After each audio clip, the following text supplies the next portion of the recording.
This is my third attempt at making my first ever video vlog. It's pretty random already. I'm sitting by the side of the road having a little break on my way back to Perth from Margaret River, where last night I saw a performance of Shiver, the show that we're currently touring through regional Western Australia, and it was really fantastic. Working with independent artists as we do all the time at Performing Lines WA, I'm just really aware of the rarity of the opportunity offered to Danielle Micich, the choreographer of Shiver. It's pretty infrequent in this state that an independent artist gets to revisit a work that they've premiered. Usually it's a sort of short season and that's it, it's over, move on to the next project. So it was great to see that Danielle and her team have taken this opportunity to really continue to push the work forward, to let it grow, and for them to have the opportunity to see how audiences all over the state, from Port Hedland to Esperance to Margaret River last night, have responded to this wonderful dance theatre performance that they've been offered the opportunity to see through a special pilot scheme of Circuit West, the Department of Culture and the Arts, and the producer, in this case us, on behalf of Danielle Micich. And we brought in another partner for this pilot tour, Ausdance WA, who through Annette Carmichael, the wonderful Annette, we've created an audience engagement program to run alongside the tour. So I particularly wanted to see last night the curtain raiser performance and the other outcomes of the community engagement activities that ran in Margaret River. Arts Margaret River presented Shiver in their town, and one of their volunteers, Margot Edwards, took on the challenge of not only presenting the work but creating a curtain raiser performance and delivering the Lost Notice project.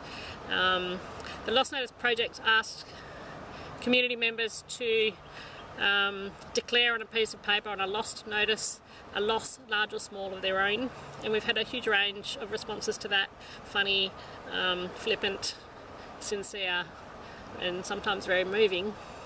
And actually every town on the tour has created a Lost Notice project of some kind.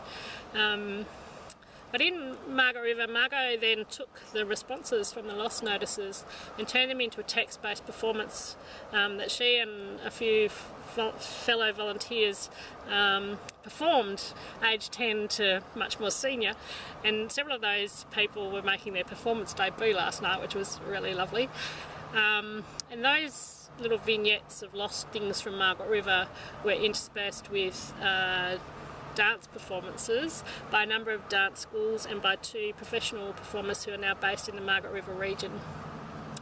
And that together created a wonderful curtain raiser that preceded Shiver on stage at the Margaret River Cultural Centre last night. And it was just a real privilege to get to travel down and share that with Margaret River and with the Shiver company. One of the things that we've been trying to do on the tour, and particularly Danielle Micich, the choreographer, has been trying to do is to create an environment for the audience who maybe haven't seen dance theatre before, or not very often, where they can view the work sort of through their own experience. The main theme of Shiver is loss, and the range of emotions that can evoke, and Danielle invites the audience to see the performance, but not to necessarily sit there trying to understand contemporary dance, but to respond to the work through their own experience. And I think that is quite successful, and it was very interesting last night for me because I sat through the run through in the afternoon and then saw the performance in the evening, and had very strongly in my mind the news that we received yesterday, of course, that Deck Chair Theatre is closing after 30 years making, great Australian work and being a sort of mainstay of West Australian theatre practice. So in my mind, last night's performance of Shiver was for you, Deck Chair. been a busy few weeks, and we've successfully premiered a new work, The Ghost Child, at the Mandurah Performing Arts Centre. We've currently got James Berlin presenting a new interactive art activity for kids at the Awesome Festival, and Shiver is now heading for Bunbury, where they perform 2 shows tomorrow and 3 shows in Mandurah over the weekend. And then we maybe have a little breather before we get started on a whole raft of new creative developments. So I better stop talking, go get back in the car and hurry off to a meeting so that the next thing can happen. But hey, this video blog thing is interesting, and nice talking to you.